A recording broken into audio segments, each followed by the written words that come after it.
Bismillahirrahmanirrahim. Assalamualaikum warahmatullahi wabarakatuh. Innal hamdalillah nahmaduhu wa nasta'inuhu wa nastaghfiruh wa na'udzu billahi min shururi anfusina wa sayyiati a'malina. Man yahdihillahu fala mudilla lahu wa man yudlil fala hadiya lahu. Asyhadu an la ilaha illallah wahdahu la syarika lahu wa asyhadu anna Muhammadan 'abduhu wa rasuluh sallallahu alaihi wa ala alihi wa sallama tasliman katsira. Ma ba'd. اللهم علمنا ما ينفعنا وانفعنا بما علمتنا وزدنا علما وإيمانا وأصلح لنا شأننا كله ولا تكلنا إلى أنفسنا طرفة عين. Hadirin rahimani wa rahimakumullah. Kita lanjutkan pelajaran kita, pembahasan tentang tafsir juz amma, dan insyaallah taala di malam hari ini kita akan membahas surat Al-Qadar. Surat Al-Qadar ini mayoritas ulama berpendapat bahwasanya surat ini adalah surat Madaniyah. Walaupun ada sebagian ulama berpendapat surat Al-Qadar ini surat Makkiyah. Ulama yang berpendapat bahwasanya surat Al-Qadar ini surat Madaniyah karena konteks pembahasan surat ini berkaitan dengan malam Lailatul Qadar, yang mana malam Lailatul Qadar ini adanya itu di bulan suci Ramadan dan berkaitan dengan syariat ibadah puasa di bulan suci Ramadan. Tapi Ramadan, bulan Ramadan itu sendiri atau bulan-bulan Hijriyah itu, kalau tahun Hijriyah itu dari mana mulainya kita bilang waktu itu? Dihitung tahun 1 tuh kapan? Awal Nabi hijrah ke Madinah. Itu belum dihitung, baru dihitungnya pas zaman Umar bin Khattab jadi khalifah. Itu idenya Umar bin Khattab. Baru Umar yang punya ide itu kita menghitung tahun Hijriyah itu. Kita mulainya dari mana? Akhirnya disepakati sama Umar tahun pas awal Nabi hijrah ke kota Madinah. Baik. Sekarang kalau yang bulan yang 12 itu Muharram sampai Dzulhijjah itu dari mana? Kapan adanya? Itu ada sejak awal Allah menciptakan langit dan bumi. Allah sebutkan dalam surat At-Taubah, "Inna 'iddatash syuhuri 'indallahi 12 syahran fi kitabillah yauma khalaqas samawati wal ardh minha arba'atun hurum." Sungguhnya jumlah bilangan bulan di sisi Allah itu ada 12. Sejak awal Allah menciptakan langit dan bumi, dan dari 12 bulan itu ada 4 bulan haram. Jadi bulan itu sudah ada dari awal Allah menciptakan langit dan bumi. Dan orang Arab itu mengenal bulan itu. Mereka tahu ini bulan-bulan haram, jadi mereka nggak berperang dari zaman jahiliyah. Makanya dari zaman jahiliyah tuh mereka hobinya perang. Tapi ketika sudah masuk bulan haram, mereka tahan diri, nggak mau berperang.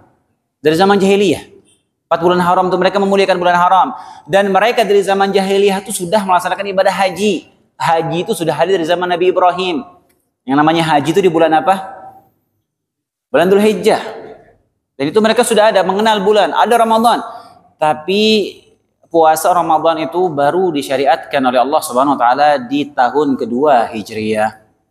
Jadi pada saat fase Makkah itu belum ada syariat Ramadan. Kaum muslimin belum berpuasa di bulan Ramadan ketika itu. Baru kaum muslimin berpuasa, Allah turunkan perintah puasa Ramadan, bersamaan juga di tahun yang sama Allah turunkan perintah zakat itu di tahun kedua Hijriyah.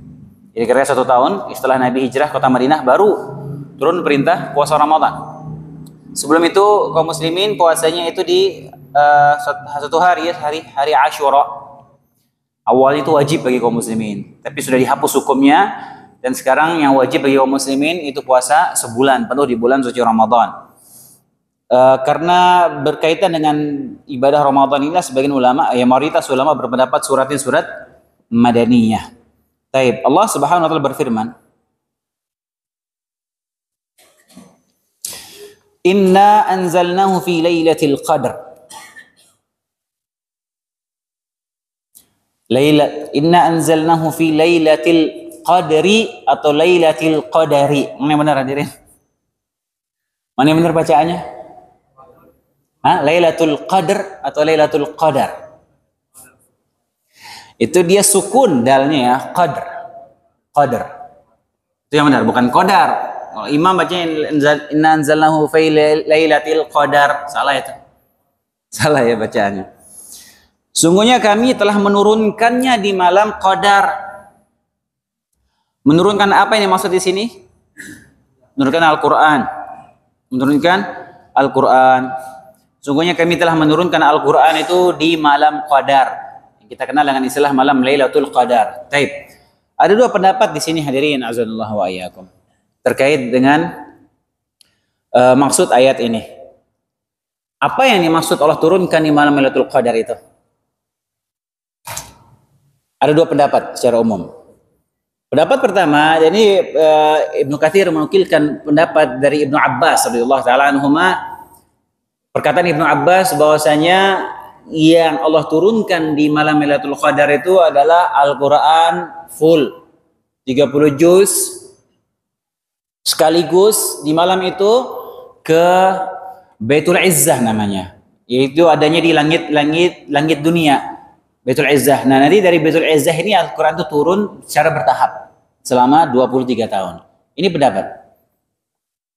Jadi malam Lailatul Qadar itu Al-Quran turun sekaligus ke Baitul Izzah di langit dunia. Ini Ibnu Katsir menukilkan pendapat Ibnu Abbas dan ulama mensahihkan riwayat ini. Turunnya sekaligus di malam Lailatul Qadar itu, kemudian dari Baitul Izzah yang ada di langit dunia ini turunnya secara bertahap. Selama 23 tahun, selama fase kenabian. Pendapat kedua, yang dimaksud dengan ayat ini adalah permulaan turunnya Al-Qur'an itu. Awal ayat turun itu malam Lailatul Qadar. Yang kita ketahui bersama, ayat yang pertama kali turun itu di surat apa? Al-Alaq ayat 1 sampai 5 ya. Iqra bismi rabbikal ladzi khalaq sampai ayat kelima. Itu ayat yang pertama kali turun. Bil ijma, sudah nggak ada perbedaan pendapat dalam masalah ini. Nah, turunnya 5 ayat pertama itulah bertepatan dengan malam Lailatul Qadar. Ini dua pendapat. Ini juga pendapat dari Salafid, pendapat dari Asy-Sya'bi rahimallahu taala. Baik. Kemudian di sini Allah Subhanahu wa taala menyebutkan inna anzalnahu. Sungguhnya kami menurunkan. Allah menggunakan kata kami di sini. Tidak menggunakan kata aku, tapi menggunakan kata kami. Baik. Perhatikan hadirin azanullah wa iyyakum penjelasan ini, karena nanti mungkin akan banyak berulang ayat-ayat semisal ini. Di mana sering sekali dalam Al-Qur'an itu Allah Subhanahu wa taala menyebutkan kata kami. Jadi makna kami itu ada dua secara umum, dan ini dikenal di dalam uslub berbahasa Arab. Kami itu sebagai bentuk pengagungan.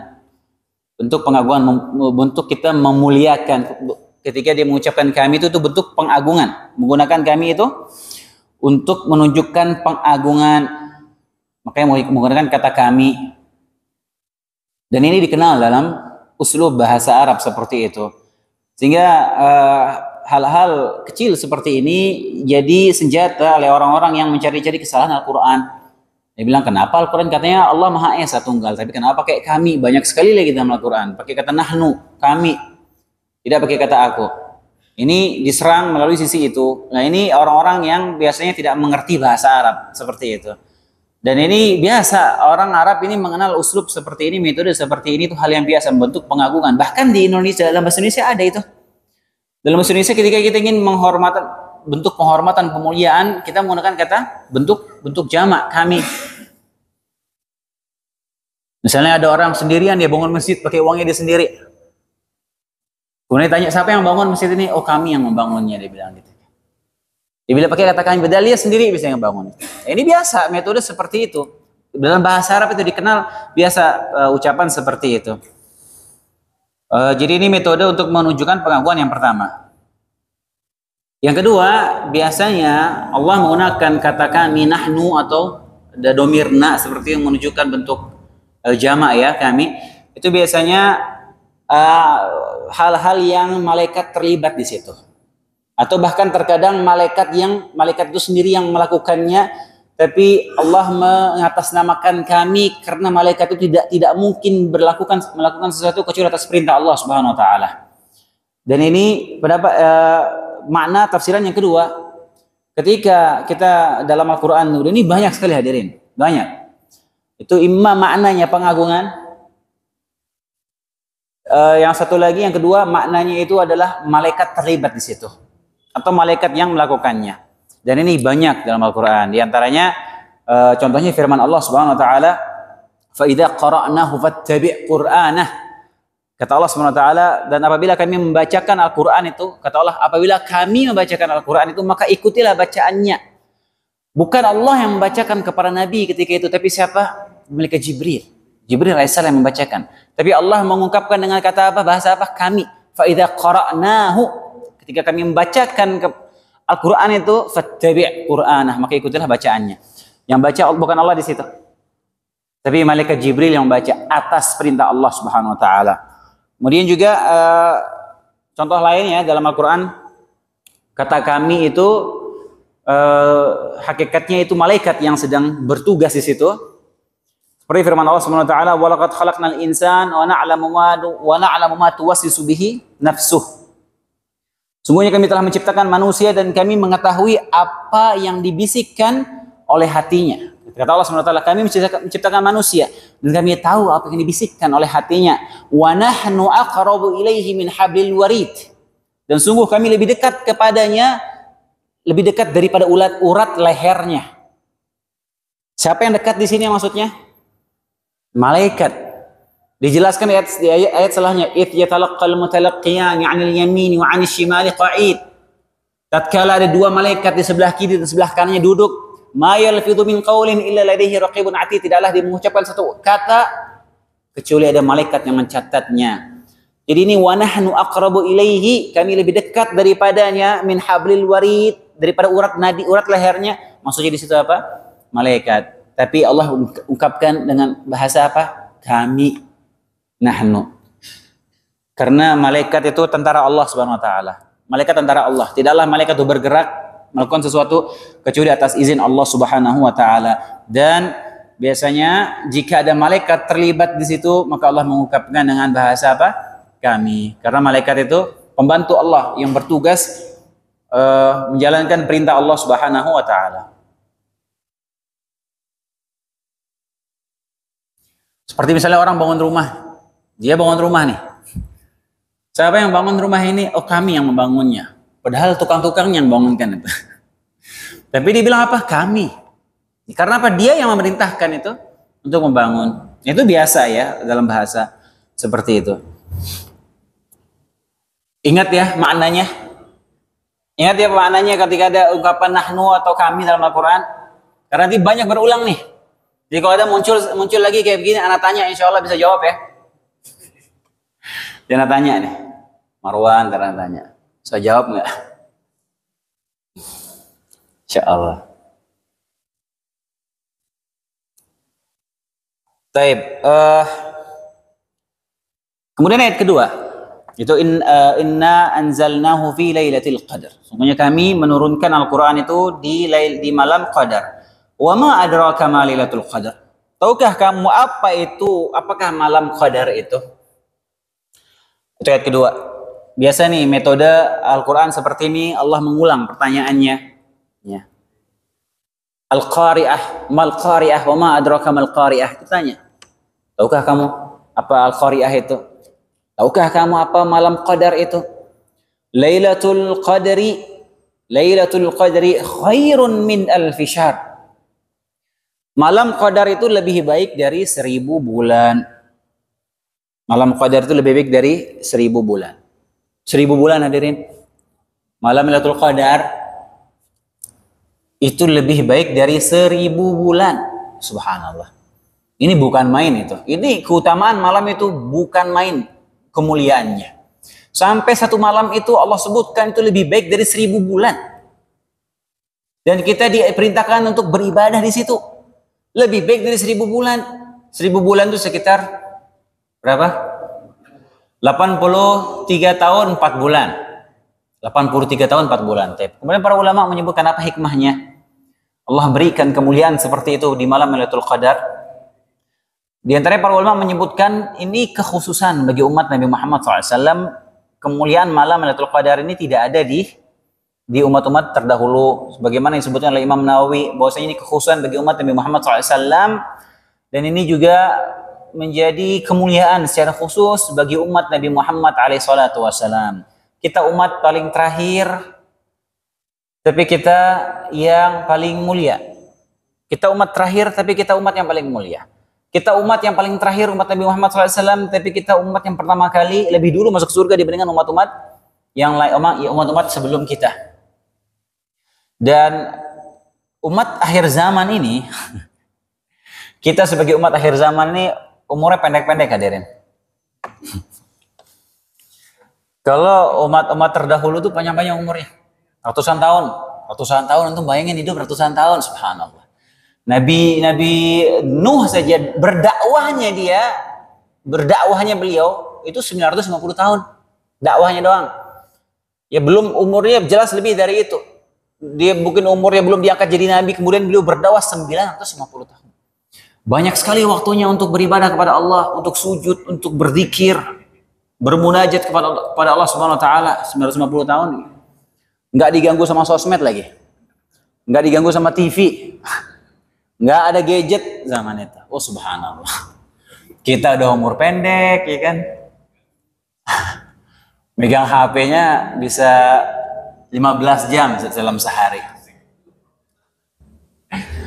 Udah gitu dosa aja yang dilihat ya. Astagfirullahaladzim. Ibadahnya segitu-gitu aja lagi. Berat mau ibadah. Sholat 4 rakaat udah berat gitu. Khusyuk kagak. Ya kan? Gerakannya asal-asalan. Udah gitu ngajinya ya Allah. Baca baru setengah halaman. Udah ibadah, sudah cukup anak ibadah. Baru setengah halaman baca Quran. Subhanallah. Kolektor dosa lagi kita ini. Udah gitu umur pendek. Kata Nabi SAW, "A'maru ummati ma baina 60 wa 70." Umur umatku antara 60-70 tahun. Wa aqallu man yajuzu dzalik, sedikit yang lewat dari itu. Yang tewas sebelum itu banyak. Apalagi laki, cowok, hati-hati. Laki-laki lebih cepat mati daripada perempuan, seriusan. Apalagi yang sering diomelin istri, cepat stroke biasanya. Udah tekanan ya kehidupan, perekonomian, lagi ruwet, banyak pikiran, nyampe rumah diomelin mulu sama istri. Udah tensinya nggak stabil, ya ginjalnya, pankreasnya kurang bekerja, cepat tewas. Nah makanya Allah berikan kemuliaan kepada umat Nabi Muhammad, berikan malam Lailatul Qadar itu. Yang kalau kita suruh beribadah itu malam itu sih bertepatan kita beribadah dengan sungguh-sungguh, itu lebih baik dari 1000 bulan, subhanallah. Dan itulah yang menjadikan kita di antara hal-hal yang menjadikan kita ini menjadi umat yang terbaik. Nabi SAW, nahnul akhirun al-awwalun yaumil qiyamah. Kami umat yang terakhir dari sisi zaman, tapi kami yang pertama dari sisi kemuliaan pada hari kiamat. Wa nahnu awwala man yadkhulul jannah, dan kami adalah umat yang pertama kali masuk surga, kata Nabi SAW. Ini kemuliaan. Kemuliaan luar biasa bagi umat ini. Allah memberikan kesempatan kita bertemu dengan malam Lailatul Qadar. Makanya kesempatan bertemu dengan bulan Ramadan itu kenikmatan yang luar biasa hadirin. Banyak orang-orang yang sudah meninggal dahulu kita, dia nggak sempat bertemu Ramadan, dan kita pun belum tentu bertemu Ramadan tahun depan. Belum tentu, nggak ada yang jamin. Siapa jamin kita hidup sampai Ramadan tahun depan? Nggak ada yang jamin. Makanya para salafus soleh itu 6 bulan sebelum masuk Ramadan, 6 bulan itu mereka berdoa supaya dipertemukan ke bulan Ramadan. Para salafus soleh itu 6 bulan pasca Ramadan mereka full berdoa supaya ibadah mereka di Ramadan itu diterima oleh Allah Subhanahu wa taala. 6 bulan berikutnya mereka berdoa terus supaya dipertemukan lagi dengan Ramadan tahun depan. Ramadan berikutnya. Di antara doa yang sering dibaca apa? Allahumma ballighna Ramadan.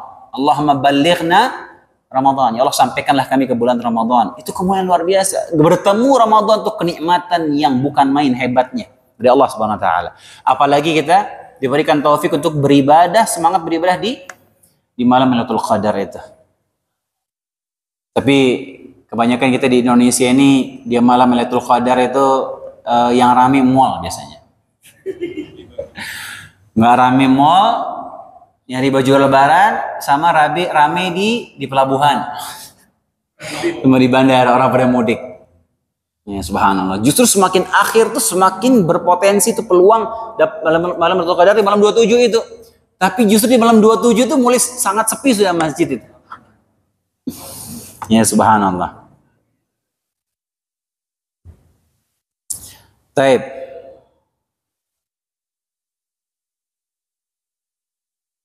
Hadirin azanallah wa iyyakum. Para ulama menyebutkan tentang turunnya Al-Quran. Jadi kita sudah bahas waktu kita membahas tentang takdir, hadirin. Bahwasanya semua takdir segala sesuatu sudah Allah catatkan di Lauhil Mahfuz. Semua tanpa terkecuali. Tidak ada yang luput sedikit pun dari Lauhil Mahfuz, nggak ada. Semua sudah tercatat. Apa yang terjadi ila yaumil qiyamah, semua sudah tercatat di Lauhil Mahfuz. Nah, Al-Quran itu semuanya awalnya itu semua sudah ada tercatat di Lauhil Mahfuz. Al-Quran. Ya, di Lauhil Mahfuz itu disebutkan Lauhil Mahfuz itu lembaran-lembaran yang terjaga. Kenapa disebut Lauhil Mahfuz itu lembaran yang terjaga? Karena Lauhil Mahfuz ini dia terjaga dari perubahan dan dari pencurian data. Dari perubahan nggak akan ada perubahan. Yang juga terjaga dari pencurian data. Pencurian data dari siapa nih hadirin? Pencurian data dari siapa? Dari syaitan. Syaitan itu dia biasa ini dalam hadis sahih. Ini hadis sahih. Syaitan itu kerjaannya dia saling susun nih mau mencuri kabar dari langit. Dia naik saling susun mencuri kabar dari langit untuk dia kabarkan kemana? Ke sahabat-sahabatnya, tukang dukun, tukang ramal itu. Dibocorkan. Nah, itu biasanya dirajam oleh malaikat ya. Syaitan-syaitan yang mencoba mencuri kabar dari langit. Nah, disebut Lauhil Mahfuz karena itu terjaga, nggak akan bisa ada yang tahu isinya. Bahkan malaikat nggak ada yang tahu isinya, kecuali bagian-bagian yang sudah Allah bocorkan kepada para malaikat. Insya Allah akan kita jelaskan nanti. Jadi dari sana asalnya, kemudian Al-Quran diturunkan, kemudian Al-Quran itu pun diturunkan kepada Nabi SAW secara bertahap, nggak sekaligus. Ada yang turun satu ayat, beberapa ayat, satu surat, dua surat sekaligus, seperti surat Al-Falaq sama An-Nas. Itu secara bertahap selama 23 tahun, selama fase kenabian. Nah, awal turunnya itu, tadi dua pendapat yang sebutkan. Ada yang berpendapat semua sekaligus turun ke langit dunia, ke Baitul Izzah namanya, sekaligus. Kemudian dari Baitul Izzah turun kepada Nabi secara bertahap. Nah, turunnya sekaligus itu di malam Lailatul Qadar. Atau pendapat kedua, awal permulaan turunnya itu 5 surat pertama, surat Al-Alaq itu turunnya di malam Lailatul Qadar. Ada dua pendapat di sini. Bisa dipahami insyaallah. Dan Allah SWT menghendaki malam itu sebagai malam yang mulia, malam terbaik. Bil ijma', tidak ada perbedaan pendapat. Malam yang terbaik, the best sepanjang tahun itu malam Lailatul Qadar. Dan Allah memilih malam itu sebagai malam yang terbaik atas kehendak Allah Subhanahu wa taala.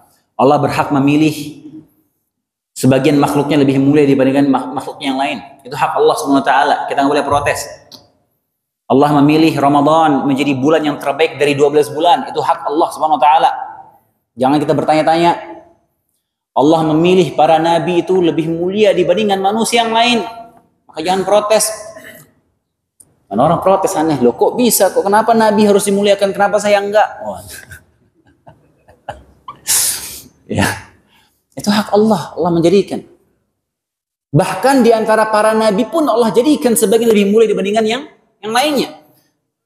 Allah menyebutkan dalam surat Al-Baqarah kan tilkar rusul faddalna ba'dahum 'ala ba'd. Minhum man kallama Allah wa rafa'a ba'dahum darajat. Allah memuliakan sebagian rasul dibandingkan sebagian yang lain. Dari semua rasul, dari 124.000 nabi ada 313 rasul. Dari 313 rasul ini ada 5 yang paling mulia dibandingkan dari 313 rasul itu, yaitu ulul azmi minar rasul, yang 5 orang itu. Dari 5 orang ini 2 yang terbaik, yaitu Al-Khalilan, 2 kekasih Allah Subhanahu wa taala. Siapa? Ibrahim dan Muhammad. Dari 2 orang ini Allah memilih Nabi Muhammad jadi manusia yang terbaik. Demikian Allah menjadikan sebagian tempat lebih mulia dibandingkan tempat yang lain, itu hak Allah Subhanahu wa taala. Allah menjadikan Makkah dan Madinah menjadi tanah suci. Kalau menjadikan Masjidil Aqsa sebagai tempat yang penuh dengan keberkahan, maka kita jangan protes. Kenapa Serengseng bukan tanah suci? Gak protes. Kenapa orang pergi hajinya ke Mekah? Kenapa nggak ke Pangampuan? Itu hak Allah SWT menjadikan. Demikian juga Allah menjadikan malam Lailatul Qadar menjadi malam yang terbaik sepanjang tahun. Baik. Hadirin dan hadirat, hadirin azinallahu wa iyyakum. Kenapa disebutkan dengan malam itu disebut dengan malam Lailatul Qadar, malam Qadar? Kenapa? Qadar itu sendiri dalam bahasa itu maknanya ada 3, hadirin. Ada 3 maknanya Qadar. Cara bahasa. Yang pertama, qadar itu maknanya kemuliaan. Yang kedua, qadar itu maknanya sempit secara bahasa. Kemudian yang ketiga, qadar itu maknanya takdir. 1, 2 orang yang mencatat ya, Masya Allah. Karena kalau di sini Masya Allah ya, rata-rata yang hadir sudah senior semua nih. Kalau kajian yang banyak yang anak-anak muda itu, biasanya mereka pada mencatat, kajian mencatat, Masya Allah. Kalau di sini 1, 2, 3 orang mungkin ya mencatat, Masya Allah. Makanya kalau anak tanya lagi biasanya suka lupa tuh. Nggak apa-apa, dapat keberkahan majelis ilmu, dapat ampunan insya Allah. Dalam hadis sebutkan, cari hamba-hambaku yang berada di majelis ilmu, kemudian malaikat melaporkan kepada Allah, ini fulan majelis ilmu, kemudian berikan ampunan kepada mereka. Kemudian kata malaikat, ya Allah, ada si fulan di ujung sana, dia datang bukan mau menghadiri majelis, cuma nongkrong doang di situ. Ampuni dia. Dapat keampunan cuma datang nongkrong di ujung masjid, nggak ikut dengerin, nggak niat datang majelis ilmu, dapat keberkahan, dapat ampunan dari majelis ilmu. Jangan kira kita duduk di majelis ilmu seperti ini bukan ibadah, ini ibadah. Bernilai ibadah. Antum duduk dari maghrib sampai isya di sini majelis ilmu nih, antum terhitung sedang melaksanakan ibadah sholat. Seperti antum sholat terus sampai isya. Karena menunggu waktu sholat berikutnya terhitung seperti sholat. Tambah lagi menurut ilmu, ibadah berpahala. Cuma yang lebih baik lagi ketika mencatat. Jadi ilmu itu nggak mental. Ala kulli hal. Jadi pertama makna al-qadar itu syaraf, mulia. Kenapa disebut malam itu malam yang mulia? Karena malam itu lebih baik daripada 1000 bulan. Luar biasa kemuliaan malam itu. Saking mulianya sampai lebih baik daripada 1000 bulan. Yang kedua, qadar itu sendiri dari secara bahasa maknanya sempit, hadirin. Dan Allah menyebutkan makna qadar bermakna sempit dalam Al-Quran dalam beberapa ayat. Di antaranya firman Allah SWT, فَأَمَّا الْإِنسَانُ إِذَا مَبْتَلَاهُ فَقَدَرَ عَلَيْهِ رِزْقَهُ فَيَقُولُ رَبِّي أَهَانَنْ.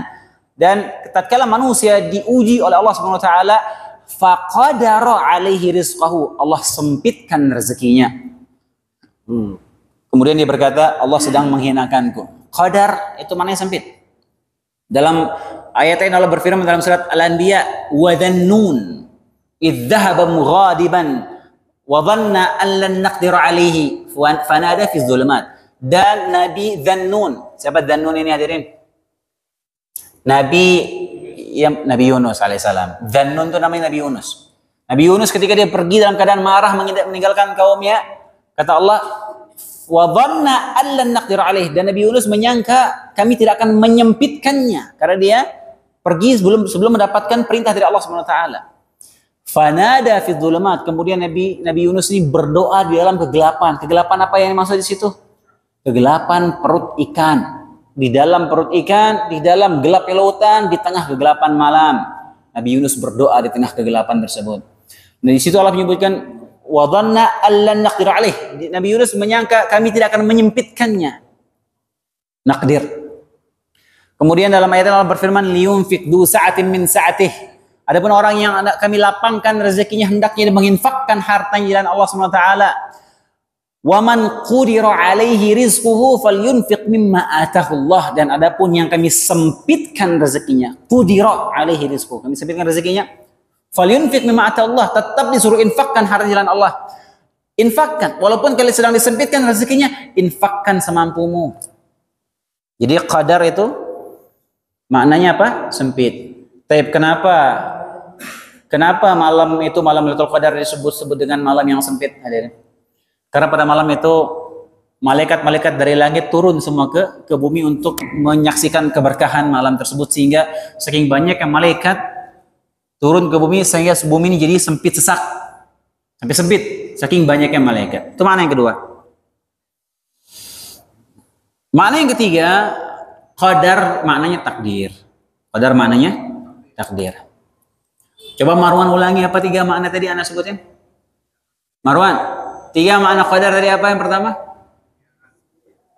Sempit. Apa yang pertama? Melihat. Yang ketiga takdir. Ya. Ya, ini maknanya takdir. Sebagaimana Allah sebutkan dalam surat Ad-Dukhan, inna anzalnahu fi lailatin mubarakatin inna kunna mundirin. Sesungguhnya kami menurunkan Al-Qur'an itu di malam yang penuh dengan keberkahan. Sesungguhnya kami yang memberikan peringatan, fiha yufraqu kullu amrin hakim. Di malam itulah diputuskan keputusan-keputusan dengan penuh hikmah. Allah sebutkan dalam surat Ad-Dukhan ayat 1 dan ayat 2, ayat 3 dan ayat 4. Bahwasanya pada malam itu Allah menentukan takdir, sebagian dari takdir manusia. Makanya takdir itu, ini kalau salah sudah pernah kita jelaskan pas kita bahas rukun iman, bahas bab masalah takdir. Kita menjelaskan bahwasanya takdir itu ada beberapa bagian, hadirin. Takdir yang inti itu, database pusatnya takdir itu ada di mana? Di Lauhil Mahfuz. Ini yang intinya semua di situ, dari awal hingga akhir. Tidak akan ada perubahan, nggak ada yang tahu isinya kecuali Allah Subhanahu wa taala. Kemudian ada takdir umri disebutnya para ulama, takdir umur. Yang mana takdir umri ini takdir yang Allah berikan dari Lauhil Mahfuz kepada malaikat untuk dicatatkan bagi janin yang masih di dalam perut ibunya. Pada saat ditiupkan ruh, dicatatkan takdirnya. Ini si fulan umurnya sekian, ajalnya dia masih dalam perut nih, nanti dia akan mati tanggal sekian, rezekinya sekian, dia nanti hidupnya bahagia, oh nanti si fulan hidupnya sengsara dan seterusnya. Nah, itu database dari Lauhil Mahfuz Allah bocorkan, berikan ke catatan malaikat pada saat ditiupkan ruh ketika janin dalam perut. Disebut dengan, ulama menyebutnya dengan istilah takdir umri. Ada takdir sanawi. Takdir sanawi itu takdir tahunan yang Allah ambil data takdir ini, takdir dalam 1 tahun, selama 1 tahun Allah berikan catatannya kepada para malaikat selama 1 tahun full. Takdir selama 1 tahun yang akan terjadi kepada dia selama 1 tahun, dan takdir tahunan inilah yang Allah turunkan kepada malaikat di malam Lailatul Qadar. Setiap tahunnya pas malam Lailatul Qadar. Jadi dipahami hadirin? Kemudian ada takdir harian. Ada takdir harian. Itu keputusan-keputusan yang Allah buat di setiap harinya, setiap waktu. Makanya ini yang ulama menyebutkan tafsir dari firman Allah Subhanahu wa taala, yas'aluhu man fis samawati wal ard. Semua yang ada di langit dan di bumi meminta kepada Allah Subhanahu wa taala, kulla yaumin huwa fi sya'an. Di setiap waktu Allah dalam kesibukan untuk menentukan keputusan bagi hambanya. Ini ulama menyebutnya dengan takdir harian. Allah dalam kesibukan menyampaikan keputusan takdir harian. Ini diantara pembagian takdir yang para ulama menyebutkannya. Coba diulangi Marwan, apa aja pembagian takdir? Takdir di Lauhil Mahfuz, kemudian apa? Takdir umri, kemudian takdir sanawi, kemudian takdir harian ya. Baik, ayat yang keempat, tanazzalul malaikatu warruh bi'idzni rabbihim min kulli amr. Pada malam itu, malam Lailatul Qadar itu, turun para malaikat. Para malaikat turun berbondong-bondong. Tanazzalul malaikah. Waruh, dan ruh juga turun. Ruh ini apa maksudnya hadirin? Ruh yang dimaksud kalau antum dengar istilah ruh, waruh itu malaikat Jibril. Terkadang ruh itu maknanya ruh yang ada dalam badan kita. Cuman malaikat Jibril juga disebut dengan nama lain dari malaikat Jibril ya apa? Ruh. Jadi malaikat-malaikat turun dan malaikat Jibril, pimpinan para malaikat ikut turun ke muka bumi pada malam itu. Tanazzalul malaikatu waruh bi'idzni rabbihim min kulli amr, dengan izin Allah untuk mengatur segala urusan. Nah, tadi kita sebutkan kenapa diantara makna al-qadar itu sempit, karena malaikat turun, malaikat berbondong-bondong turun ke bumi untuk ikut mendapatkan keberkahan malam Lailatul Qadar itu, sehingga bumi menjadi penuh sesak. Nabi SAW menyebutkan tentang malaikat ini jumlahnya banyak sekali. Nggak ada yang tahu jumlahnya, bahkan malaikat ini nggak tahu jumlah berapa banyak malaikat kecuali Allah. Allah menyebutkan la ya'lamu junuda rabbika illahu. Nggak ada yang tahu jumlah tentara Rabb kamu kecuali hanya Allah yang tahu. Nggak ada yang tahu, banyak sekali. Kata Nabi SAW, inni ara ma la tarawun wa asma'u ma la tasma'un. Sungguhnya aku ini melihat apa yang tidak kalian lihat, dan aku mendengar apa yang tidak kalian dengar. Kata Nabi SAW, attatis samawat, attatis sama wa haqqalaha an ta'id. Sungguh langit itu sampai berbunyi, dan malaikat dan langit itu pantas untuk mengeluarkan bunyi seperti itu. Kata Nabi SAW, langit yang begitu luas, begitu besarnya, sampai bunyi. Attatis sama, atta itu artinya bunyi, kayak bunyi meja kalau ada beban berat sampai ada bunyi reot. Bunyi reot suatu meja atau kursi. Nah itu attat, itu langit sampai bunyi seperti itu gara-gara apa? Saking penuhnya malaikat di situ. Kata Nabi SAW, attatis sama wa haqqalaha an ta'id. Sungguh langit itu sampai mengeluarkan bunyi, dan pantas langit mengeluarkan bunyi seperti itu. Ma fiha mawdi'u arba'i asabi illa 'alaiha malakun sajid. Tidak ada space di langit itu walaupun sejarak 4 jari ini saja, kecuali ada malaikat sujud kepada Allah di situ. Jadi malaikat ini penuh isinya malaikat beribadah, sujud, bertasbih, memuji Allah Subhanahu wa taala. Itu langit. Nah, pada malam Lailatul Qadar itu pada turun malaikat-malaikat itu ke bumi. Bi'idzni rabbihim, dengan izin Allah Subhanahu wa taala. Dan ini malaikat sangat banyak jumlahnya. Kita sudah bahas pada saat membahas tentang iman kepada malaikat. Kita rincikan detail tentang malaikat waktu itu di kajian di sini.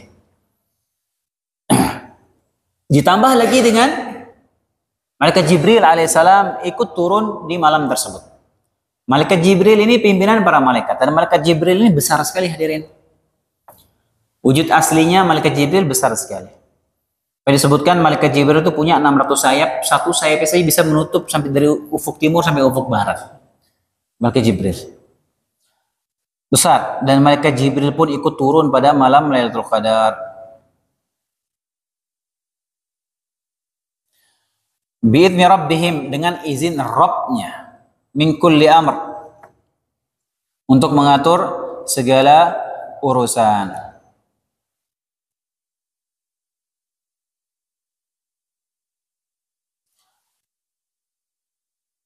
Baik, hadirin azanallahu wa iyyakum, malaikat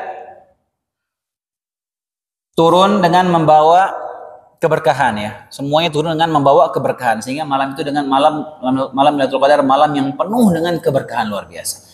Maka kita dituntut untuk beribadah. Beribadah di situ luar biasa pahalanya, berlipat-lipat ya. Jangan pas malam Lailatul Qadar kita lagi nonton Korea, atau pas lagi malam Lailatul Qadar lagi main game di rumah, atau malam Lailatul Qadar tidur tuh dari isya sampai subuh. Kalau nonton bola lagi, ya subhanallah ya, rugi ya. Tapi hadirin azanallahu wa iyyakum, kapan malam Lailatul Qadar itu? Kapan malam Lailatul Qadar? Anda singkat ringkas saja ya karena takut waktu tidak cukup. Malam Lailatul Qadar itu hadirin azanallah wa iyyakum. Awalnya malam Lailatul Qadar itu pertama kita pastikan tidak ada yang mengetahuinya dengan pasti, nggak ada yang tahu. Kalau ada antum dapat mungkin tulisan atau artikel atau apa broadcast atau apa ada orang yang ngaku dia tahu malam Lailatul Qadar atau dia menentukan malam Lailatul Qadar, maka itu kesalahan. Jelas salah. Malam Lailatul Qadar nggak ada yang tahu.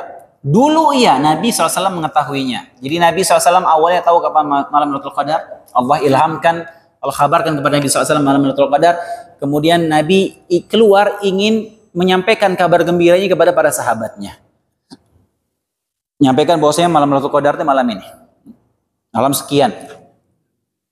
Tapi begitu Nabi sedang keluar mau menyampaikan, tiba-tiba ngelihat ada dua orang lagi bertengkar. Fatalaha rajulan. Dua orang lagi bertengkar. Kemudian ketika Nabi SAW menyaksikan pertengkaran itu, diangkat ilmu itu oleh Allah Subhanahu Wa Taala. Farufiat, diangkat. Nabi lupa, nggak ingat sama sekali. Allah angkat ilmu itu. Wa asa an yakuna khairan lakum, kata Nabi SAW. Semoga itu ada hikmahnya, itu semoga itu lebih baik bagi kalian. Faltamisuha. Kemudian Nabi kasih clue. Maka carilah malam Lailatul Qadar itu fit tis'i wa sab'i wal khamsi, di 9 malam terakhir atau di 7 malam terakhir atau di 5 malam terakhir. Dan ini diantara keburukan dari keributan, pertengkaran, perselisihan hadirin itu mengangkat keberkahan.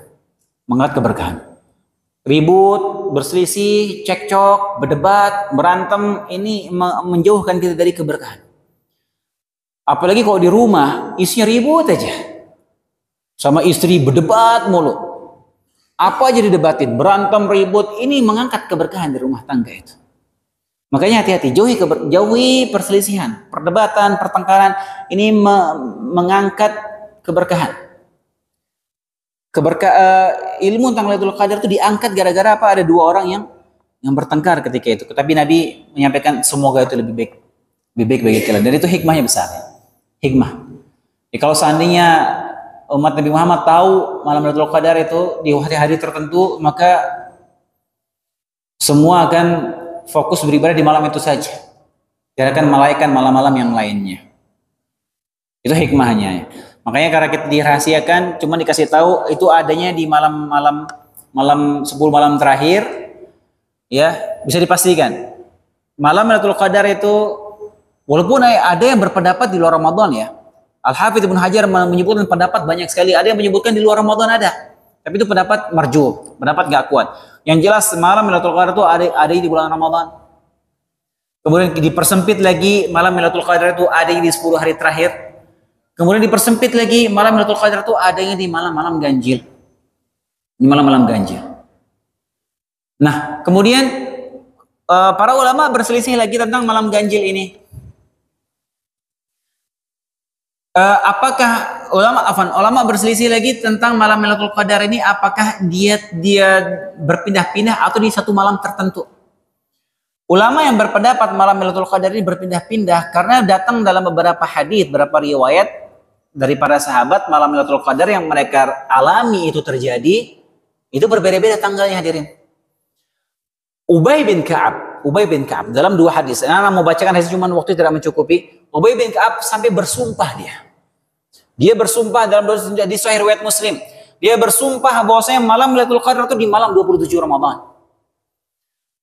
Ibnu Mas'ud dia bilang barang siapa yang bersolat malam setiap malam maka dia pasti dapat malam Lailatul Qadar. Kata Ubay bin Ka'ab, semoga Allah merahmati Ibnu Mas'ud. Mungkin dia maksudnya baik supaya orang tuh semangat sholat malam. Tapi saya tahu bahwa Ibnu Mas'ud tahu malam Lailatul Qadar itu ada di malam ganjil, dan dia tahu bahwa malam Lailatul Qadar itu ada di malam 27 Ramadan. Bahkan dalam hadis lain riwayat Muslim, Ubay bin Ka'ab sampai bersumpah malam 27. Nah, Abu Sa'id Al-Khudri meriwayatkan bahwasanya mereka para sahabat mendapatkan malam Lailatul Qadar itu malam 21. Malam 21.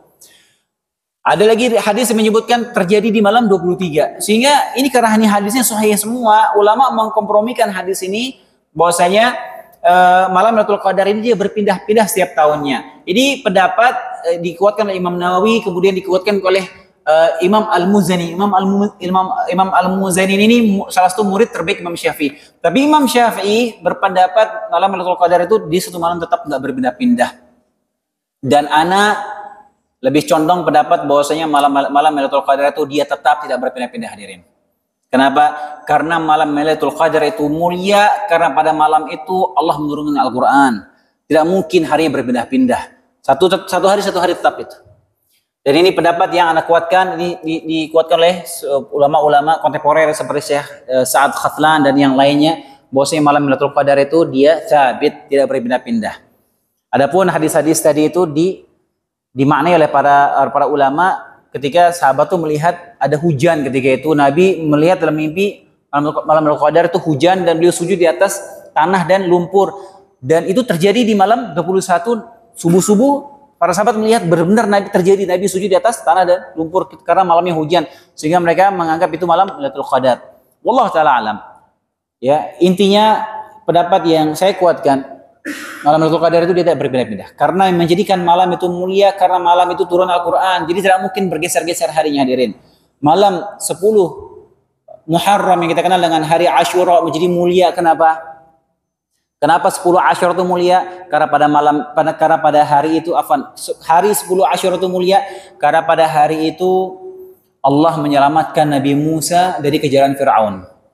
Apakah hari kemuliaan 10 Muharram itu berpindah-pindah, hadirin? Kan nggak mungkin. Demikian juga malam Lailatul Qadar. Kapan pastinya? Tidak ada yang tahu. Intinya kita cuma dikasih clue, cari di malam-malam ganjil. Kalau seandainya seorang dia full 10 hari Ramadan dia etikaf, dia full ibadah, dia full tarawih, dia full tilawah Al-Quran 10 malam terakhir, maka bisa dipastikan dia mendapatkan kemuliaan malam Lailatul Qadar tersebut.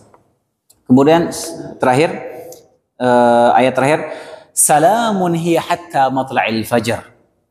Salam, kesejahteraan malam itu sampai terbit fajar. Sejahteraan di sini maksud siapa? Salam, sebutkan oleh para ulama, para sahabat, para salaf. Malaikat berkeliling mencari orang-orang yang sedang beribadah di malam itu, mengucapkan salam, keselamatan atas sekalian. Malaikat mendoakan langsung orang-orang yang beribadah di malam itu. Salamun alaikum, keselamatan, kesejahteraan atas sekalian. Malaikat langsung mendoakan bagi orang-orang yang beribadah di malam tersebut. Ini menambah kemuliaan bagi orang yang beribadah, mencari kemuliaan malam Lailatul Qadar. Nabi SAW bersabda, "Man qama Lailatul Qadri imanan wa ihtisaban, ghufira lahu ma taqaddama min dhanbi." Barang siapa yang qiyam, salat, beribadah di malam Lailatul Qadar, maka akan diampuni dosa-dosanya yang telah lalu. Wallahu taala alam. Kurang lebihnya saya mohon maaf. Insyaallah kita lanjutkan di pertemuan pekan depan. Subhanakallahumma bihamdika asyhadu an la ilaha illa anta astaghfiruka wa atubu ilaik. Assalamualaikum warahmatullahi wabarakatuh.